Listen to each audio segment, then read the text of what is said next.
بسم اللہ الرحمن الرحیم۔ السلام علیکم۔ عبداللہ ابن عمر رضی اللہ عنہ حج پر جا رہے تھے کہ ایک جگہ رات ہو گئی۔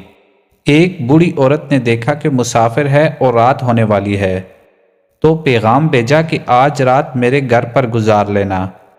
عبداللہ بن عمر رضی اللہ عنہ فرماتے ہیں کہ جب رات ہوئی تو شور اور چیخیں سنائی دینے لگی۔ میں باہر نکلا کہ شاید بوڑھی اماں کا کسی کے ساتھ جھگڑا ہو گیا ہے۔ باہر جا کے دیکھا تو کچھ بھی نہ تھا، صرف چیخیں سنائی دے رہی تھی۔ مجھے ساری رات نیند نہیں آئی۔ صبح نماز پڑھنے کے بعد میں نے اماں جی سے پوچھا کہ رات کو یہاں چیخیں سنائی دے رہی تھی، تو اس نے کہا کہ کیا سنائی دے رہا تھا؟ میں نے کہا کہ کوئی مشکیزے کا نام بار بار لے رہا تھا۔ اس نے کہا وہ میرا خاوند تھا، فوت ہو چکا ہے، گھر کے پیچھے قبرستان میں دفن ہے۔ میں نے پوچھا کہ یہ کیوں چیخ رہا تھا؟ تو کہنے لگی کہ ایک دفعہ ایک شخص آیا جو پیاس سے موت کے قریب تھا۔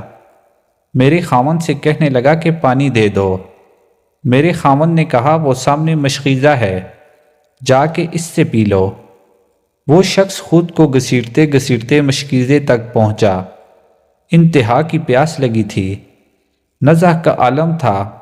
اس نے مشکیزہ اٹھایا تو وہ خالی تھا۔ میرا خاوند ہنسنے لگا اور اس سے کہا کہ میں تو مزاح کر رہا تھا۔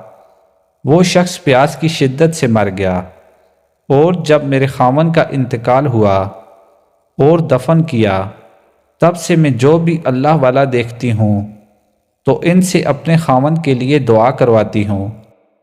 اس نے وہ ظلم کیا تھا اور ایک مسلمان کا مذاق اڑایا تھا۔